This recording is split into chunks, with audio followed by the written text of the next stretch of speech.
Carol Simmons stepped through the doors of Riverside Financial's Hartford branch, the familiar scent of polished wood and the quiet hum of busy bankers filling the air.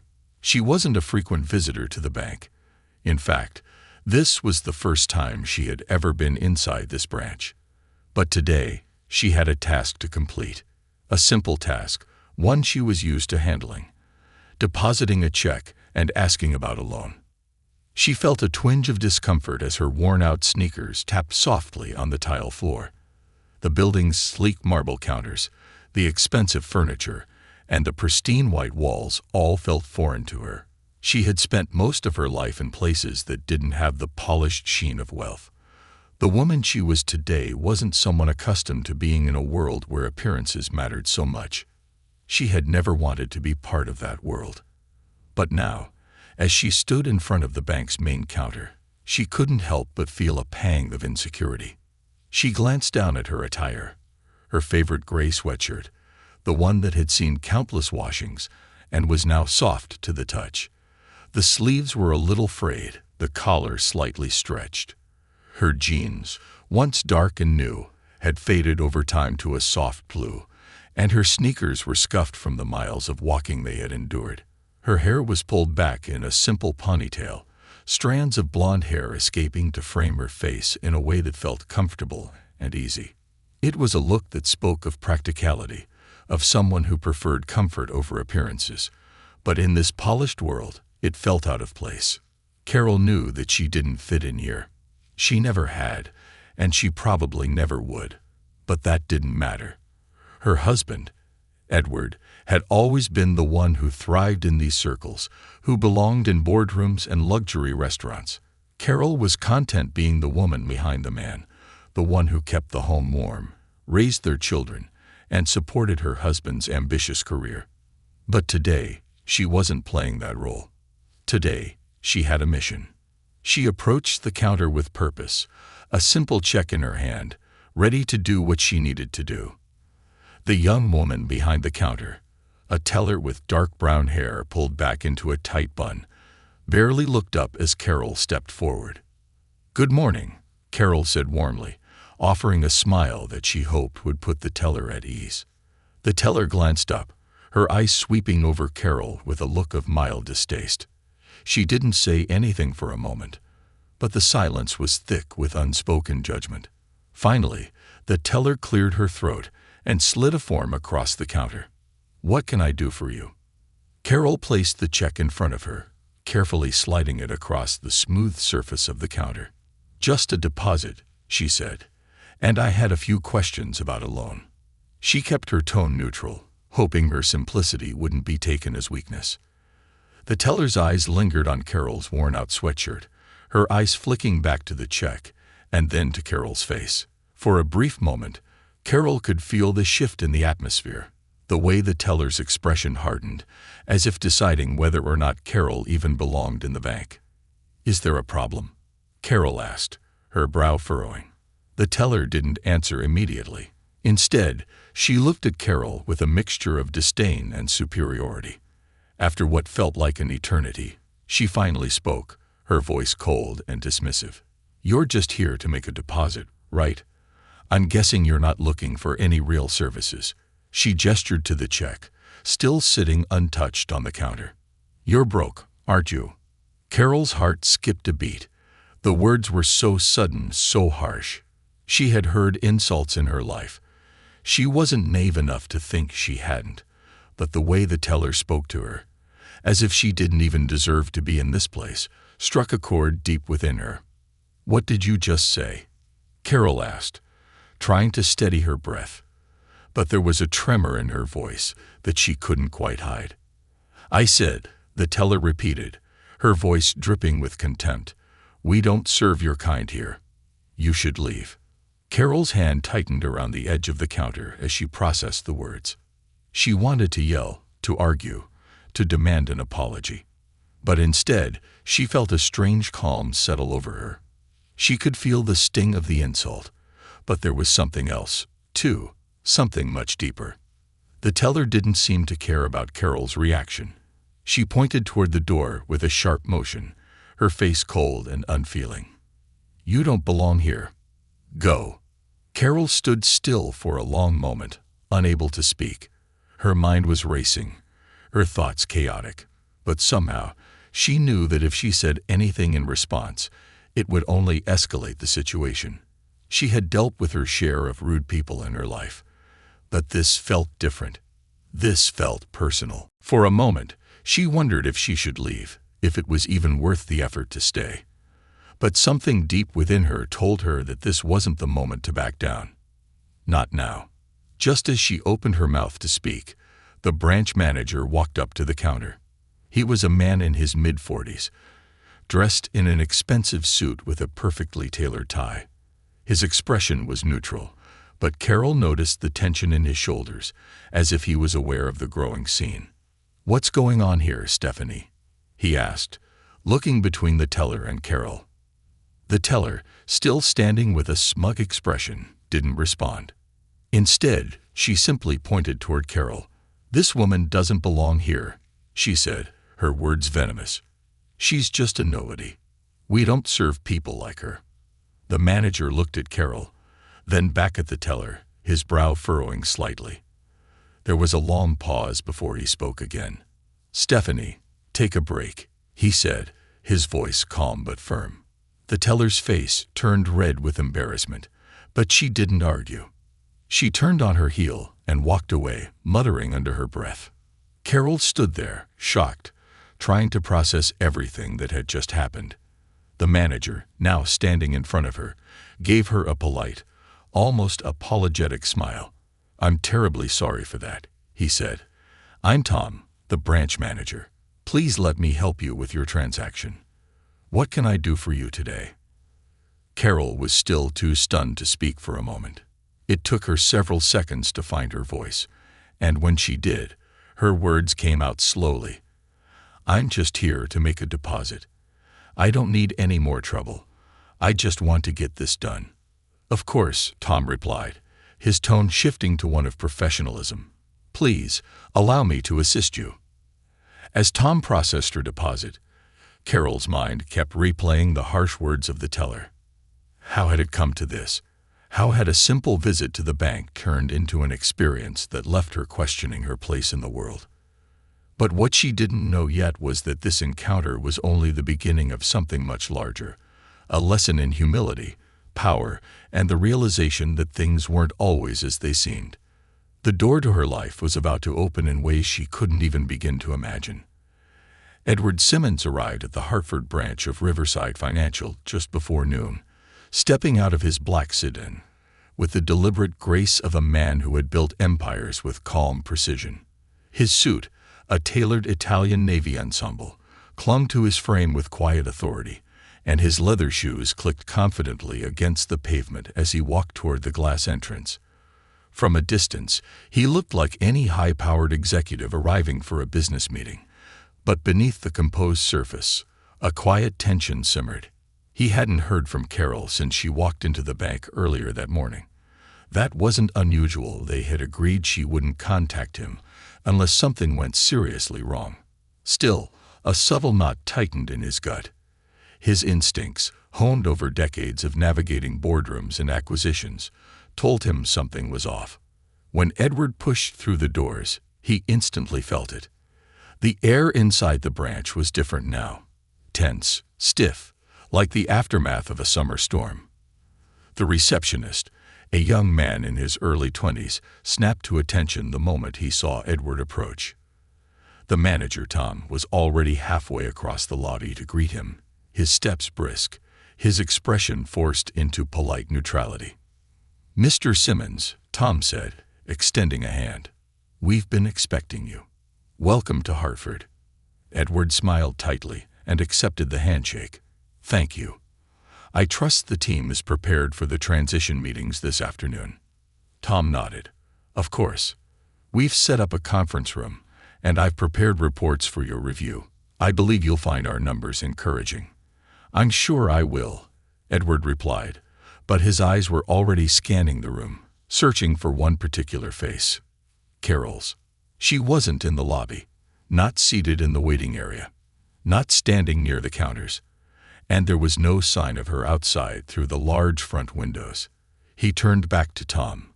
"My wife was here earlier," Edward said calmly. "Came in as a regular customer, low profile. Blonde hair, gray sweatshirt, jeans. She was helping us assess service quality firsthand." Tom blinked. His composure flickered.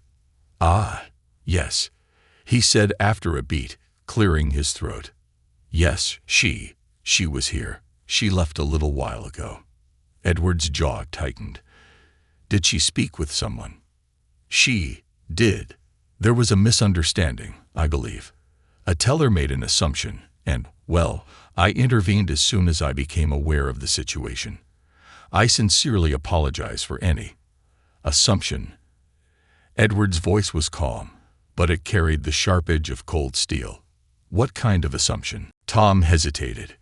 "One of our newer tellers made some inappropriate comments. I've already asked her to take a break for the day. I'll be initiating a formal review. It won't happen again, I assure you." Edward stared at him for a long moment. "Do you know what my wife's role was today?" Tom looked uncertain. "She was evaluating service." "No," Edward said, his voice dropping lower, more deliberate. "She was giving your staff a chance to show who they really are when no one's watching. And it sounds like someone showed their true colors." Tom's mouth tightened. "I understand, sir. I'll make it right." Edward didn't reply.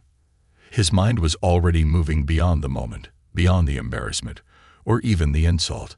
It was about integrity, about culture, about everything he had built his career on. When he acquired this bank, he had promised himself that it would not become one of those sterile, elitist institutions that look down on everyday people. But this incident, the way his wife had been treated, meant that promise had already been broken. He took a slow breath. "I want a full report by end of day. Names, conversations, everything. And I want to speak to the teller personally before I leave." "Of course," Tom nodded. "I'll arrange it." With that, Edward turned and walked toward the main floor.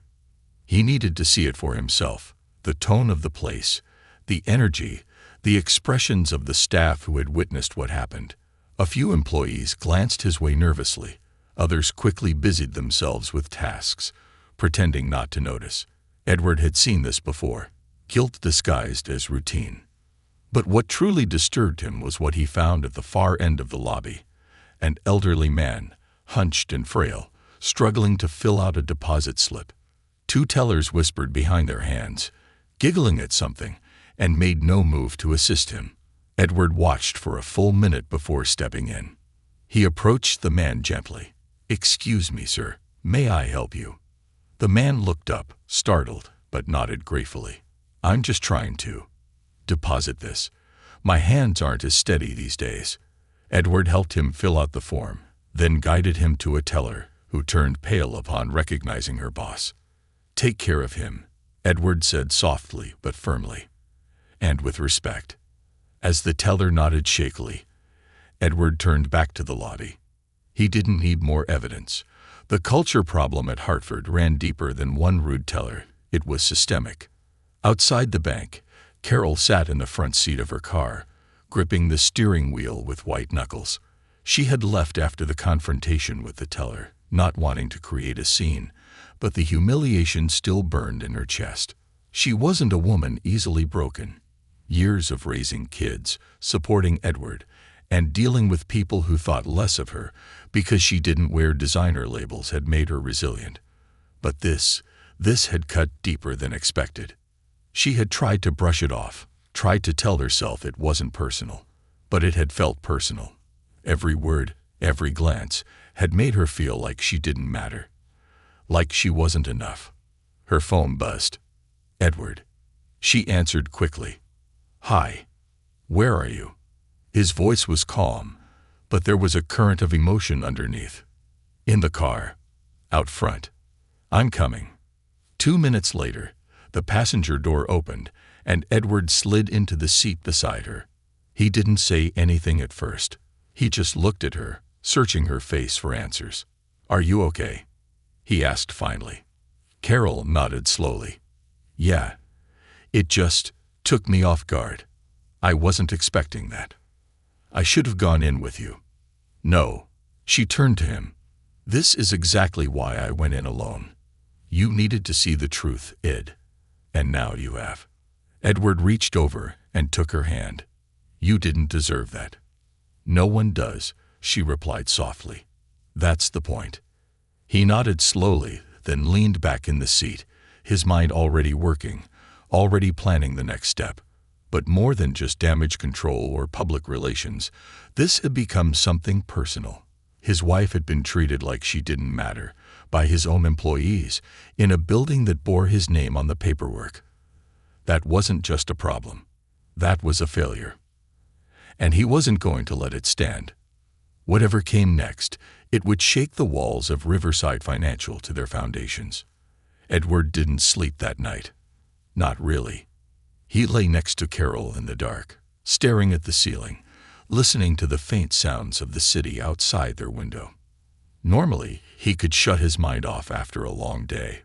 Routine, structure, a cup of chamomile tea. But this wasn't a normal day. This was personal. The incident at the Hartford branch had pierced through layers of professionalism and pride, striking something deeper. He wasn't just upset as a CEO.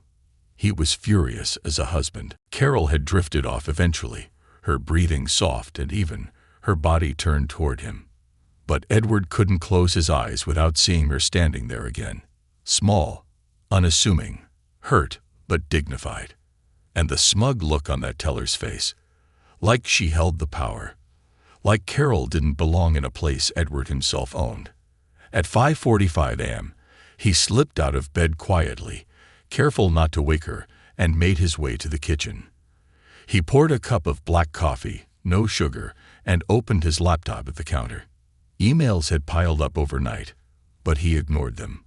Instead, he opened the internal employee directory and began pulling profiles of every Hartford branch staff member. Tellers, supervisors, customer service reps. He studied their records, performance reviews, notes from past managers. The patterns were subtle, but they were there. Late arrivals excused without question. Customer complaints buried in resolved tickets. A high turnover rate among minority and older staff. This branch wasn't just slipping, it was rotting from within. He set the laptop aside and stared at the kitchen window as the first gray light of dawn spilled across the marble countertops. There was a choice to make. He could quietly discipline the teller and issue a statement about ongoing training and commitment to inclusivity. That was what corporate PR teams always recommended. Tidy, non-confrontational, safe. Or he could rip the cover off this thing. Expose it. Clean it out from the roots. By the time Carol joined him in the kitchen, hair pulled into a bun, wrapped in her robe, blinking sleepily, he had made up his mind. "You're up early," she said, pouring herself tea. "I've got work to do." She sipped and studied him. "I've seen that look before." "Which one?" "The one you get when you're about to do something that makes people very uncomfortable." He smiled faintly. "I'm not letting this go, Carol." She reached across the table, her hand closing gently over his. "Good, because if you did, I'd be disappointed in you." The rest of the morning passed in a flurry of decisive motion.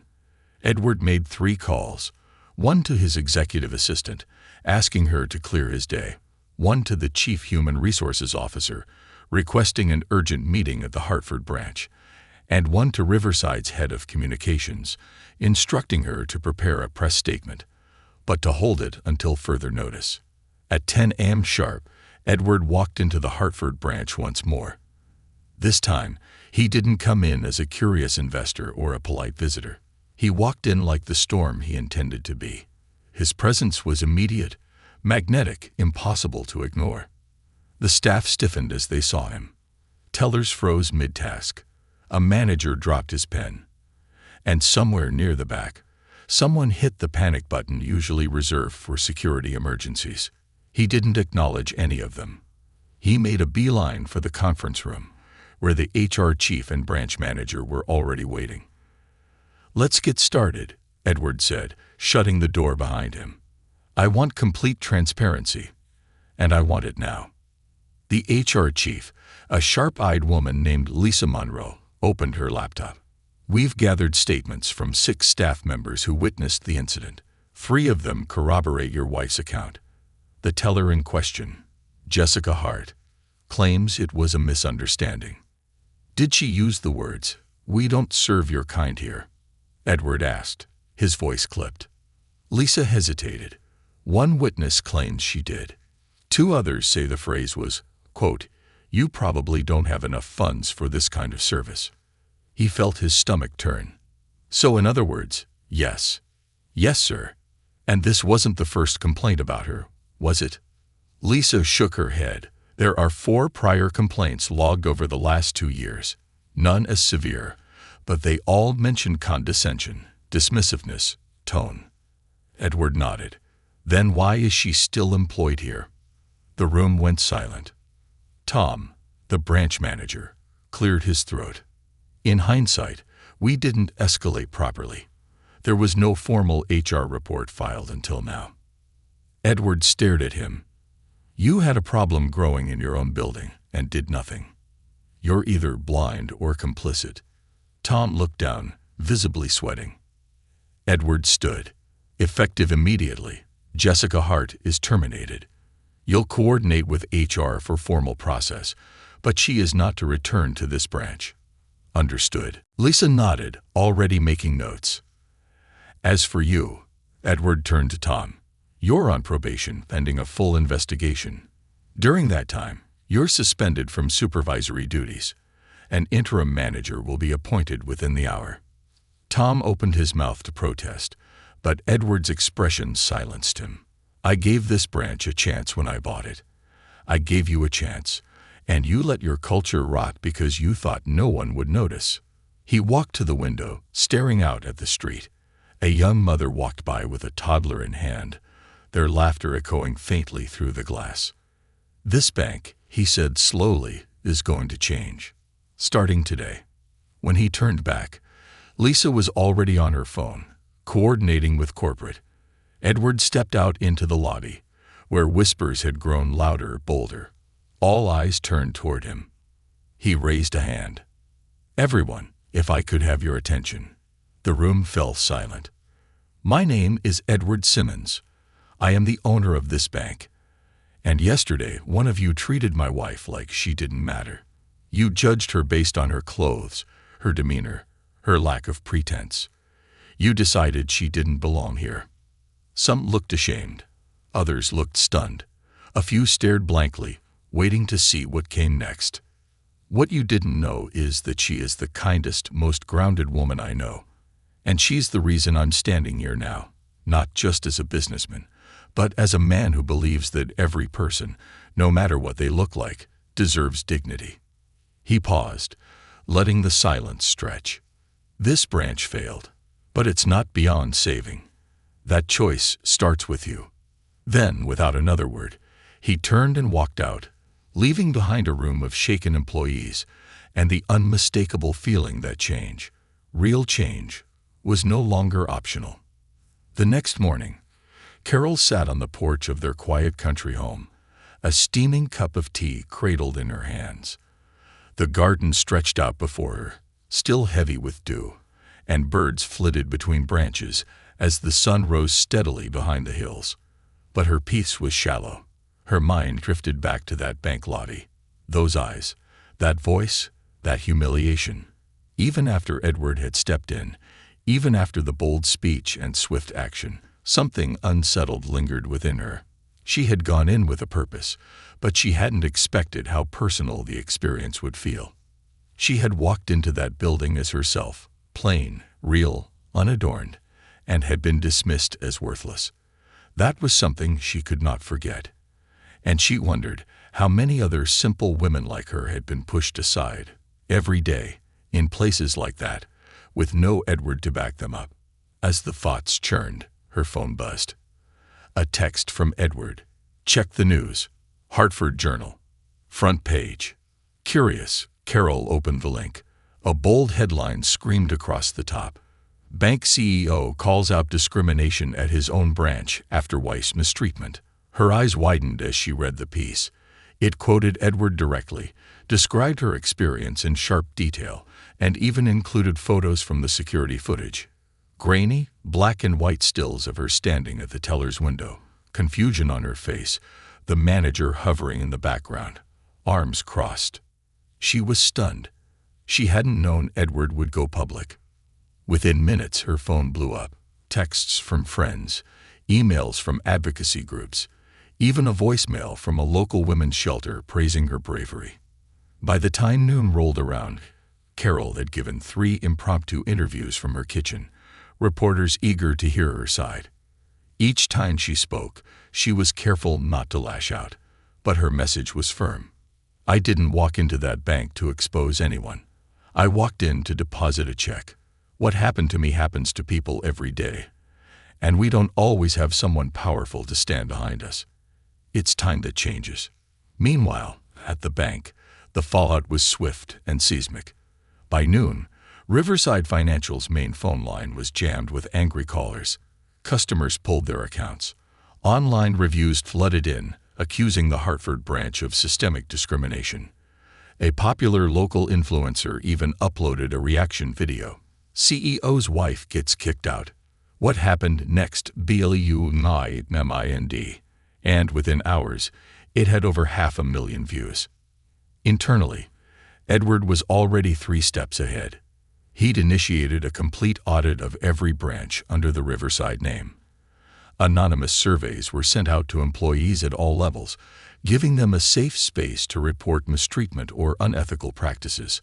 A new director of customer relations was hired, someone from a nonprofit background, not corporate, and with a track record of championing underrepresented communities. But the biggest shift came from an idea Carol brought to the table that afternoon. They sat at the same Italian restaurant where they had planned to meet days earlier. The place was quiet, tucked into the edge of a brick-paved side street, with only a few diners sharing the cozy space. Edward was still in his suit, but the tension in his shoulders had relaxed.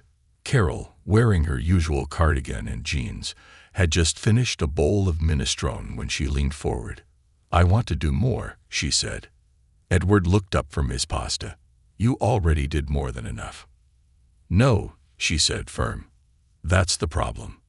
This can't just be a story people scroll past and forget in a week. I want to create something lasting." He studied her carefully, intrigued. "What do you have in mind?" "A program. For women like me. For the nobodies people overlook. We'll call it the Dignity Initiative. We'll provide financial literacy classes, confidence coaching, even basic wardrobe support for job interviews. We'll use the bank's resources to help people who get told they're not enough." Edward's brow lifted in admiration. "That's brilliant." "And," she continued, "we'll require every new employee at the bank to go through empathy training. Real training, not just some boring PowerPoint. I want them to hear stories, sit across from people who've been dismissed and ignored, feel what it's like to be invisible." Edward leaned back in his chair, taking her in, pride glowing in his eyes. "You were always the better half of this partnership." Carol smiled, but her voice was serious. "You built a bank, Ed. Now we build a legacy." That evening, Edward presented her plan to the board. There were skeptics, of course. A few executives balked at the cost, muttering about return on investment and brand risk. But Edward, fueled by both moral clarity and CEO authority, shut them down. "This is the return," he said, holding up a screenshot of the viral video and the front-page article. "We show the world that we're not just changing because we were caught. We're changing because it's right." And so, the Dignity Initiative was born. Over the next few weeks, word spread. Media outlets picked up the story. Donations poured in to support the program. Community leaders offered space, volunteers, even mentorship. Carol became an unexpected public figure, not famous, but respected, recognized as someone who stood up without shouting and made a difference with quiet grace. But not everyone was ready to change, and the greatest challenge was yet to come. Not in a boardroom, not in a press interview, but in a small, bitter confrontation that would test everything Carol had come to believe about grace, forgiveness, and what it truly meant to stand tall, even when the world tries to shrink you. And that test was already waiting, just around the corner. 2 weeks later, Carol found herself standing in front of the Hartford branch once again. The same glass doors, the same stiff atmosphere, but everything inside had changed. Well, almost everything. A new sign had been installed near the entrance that read, "We see you. We hear you. We respect you." It was part of the Dignity Initiative's visible rollout, and Carol felt a strange sense of pride as she stepped through those doors. She hadn't planned to come back. In fact, she had avoided it. But something had been nagging at her. It wasn't just about changing systems or introducing programs. It was about people. And there was one person she hadn't been able to forget. Margot, the bank teller who had looked at her like she was dirt under a shoe. Margot had not been fired. At Carol's insistence, despite the pressure from the public and some board members to make an example of her, Carol had stood firm. "If we're going to change anything," she had told the board, "we don't start by throwing people away. We start by helping them see differently." So Margot had been suspended, required to go through the first round of empathy and dignity training. No PR statements, no public apologies, just quiet accountability. Whether she learned anything, however, remained to be seen. Now, Carol was back to find out. She approached the counter slowly. There were only 2 tellers on duty today, one young man who smiled politely at an elderly woman, and Margot. Her face was partially hidden behind her monitor, but Carol recognized the tight bun, the cold posture, the sharp cheekbones. Their eyes met. Carol saw a flicker of recognition, followed immediately by a flush of color rising up Margot's neck. The woman's spine stiffened, her lips parting as if to speak, but then she quickly looked down, pretending to type. Carol stepped up anyway. She could feel the weight of the moment pressing on them both. "I'd like to deposit a check," Carol said softly, her voice calm and steady. Margot reached out, still avoiding eye contact. "Yes, Mom." There was a pause as Carol slid the check across the counter. Not a word was spoken as Margot began processing the transaction. The room around them seemed to quiet, as if holding its breath. Then Margot glanced up. Her eyes, once hard, were now uncertain. "You didn't have to come back here," she said, her voice barely audible. Carol didn't flinch. "I know." Another long pause. Margot's hands trembled slightly as she handed back the receipt. I was wrong," Margot muttered, almost choking on the words. "I judged you. And it wasn't just you. It's how I've been. Treating people. For a long time." Carol studied her, trying to understand what rested behind those words. Was it fear? Regret? Shame? "I've worked this job for 20 years, Margot continued, her voice gaining steadiness. "And somewhere along the way, I stopped seeing people. I just saw problems, headaches, excuses, and I took it out on them." Carol nodded slowly. Hurt people hurt people." Margot looked startled. "What?" Carol leaned slightly closer. "That's something my husband says a lot. Hurt people hurt people. Doesn't excuse it, but it helps explain it. It also means healing has to start somewhere." For a moment, Margot seemed unsure of what to say. Then, finally, she whispered, "Thank you. For not demanding my job." Carol offered a gentle smile. "Firing you wouldn't have taught you anything.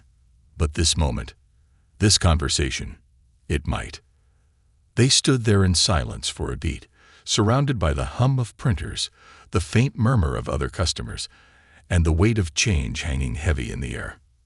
As Carol turned to leave, Margot called after her. "Wait." She paused. "Why did you really come back?" Margot asked. "You've already made your point. You've already changed everything." Carol looked at her with a kind of warmth that was hard to define. "Because this isn't about changing policies. It's about changing hearts. and I needed to know if yours had a chance to heal." Margaret nodded, eyes glistening. Carol left the bank with a strange sense of peace. She knew there was still work to be done. A movement wasn't built in a day, and the Dignity Initiative was still in its infancy.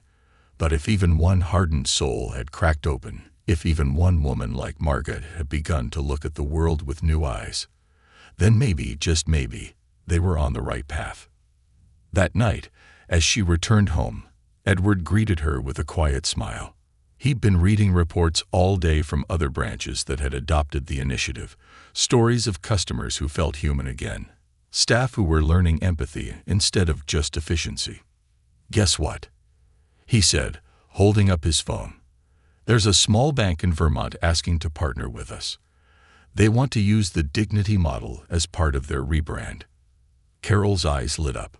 "That's amazing." He nodded. "You started something real, Carol." She didn't respond right away. Instead, she stepped out onto their porch, staring into the softening dusk. The sky was painted with strokes of orange and gold, the wind light against her skin. "I didn't do it to start something," she finally said. "I did it because I was tired of pretending that being invisible was normal." And deep in her heart, she knew the hardest part was still ahead. Because true change doesn't happen when the spotlight is on. It happens in the quiet moments when no one is watching, and you choose to do the right thing anyway. A year later, the lobby of the Hartford branch looked almost unrecognizable. The same marble floors still gleamed under the soft lights, but there were differences that only someone who'd seen it before would notice. A community board near the entrance showcased smiling photos of staff and customers together. Birthday celebrations, small business spotlights, volunteer drives. The hard-edged minimalism had softened. There were fresh flowers at each teller station and handwritten signs reminding people that kindness was policy, not suggestion. Carol returned not out of necessity, but because she'd been invited. The Dignity Initiative had gone far beyond its initial rollout. What began as a quiet test at a single branch had blossomed into a system-wide culture shift.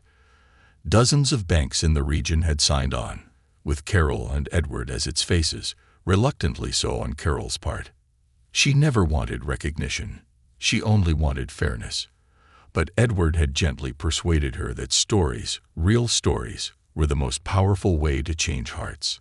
So today they were unveiling a new part of the program, the Quiet Heroes Wall, a tribute to ordinary people who sparked extraordinary change.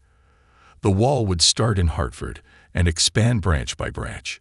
Each plaque would honor someone who had taken a stand for dignity, compassion, and justice in their community. To her complete surprise, the first plaque was hers. Carol's hand hovered over the brushed steel plate engraved with her name. Her stomach fluttered as she read the words aloud in her head. "For seeing people when others refuse to look. For believing that kindness is power." She turned to Edward, who smiled as he watched her take it in. "You changed more than a bank," he said softly. But Carol wasn't thinking about the programs, or the press coverage, or even the plaque. Her mind drifted to a woman with cold eyes and a tighter heart, one who had once sneered at her sweater and dismissed her humanity. Margaret. In the months that followed their quiet conversation, Carol had seen small, slow transformations in her. She started making eye contact with customers, smiling, even. She started arriving early, volunteering for community events, attending every workshop without complaint. She'd never said much else to Carol, but she didn't have to. The effort spoke louder than any apology. Carol spotted her now, standing near the back of the room, dressed in a soft blue cardigan. Margaret caught her gaze, and for the first time, she smiled without hesitation. It was a small moment, but it meant everything. After the ceremony, Carol slipped away from the crowd and into her favorite corner of the building. A quiet nook with 2 chairs and a coffee station where customers often waited for their appointments. A little girl sat cross-legged in one of the chairs, swinging her legs and humming to herself. Her mother, seated beside her, looked up as Carol approached. "Excuse me," she said politely. "Are you the woman from the video?" Carol hesitated. Edward had posted a short clip from the ceremony online last month. It had gone viral. She hadn't expected that. "I suppose I am," she said, smiling gently. The woman's eyes shimmered. "Thank you," she said simply. "You helped make this place feel like somewhere people like us actually belong." Carol didn't know what to say. Instead, she reached into her purse and pulled out a small card with the initiative's motto printed in gold script. "Everyone deserves to be seen."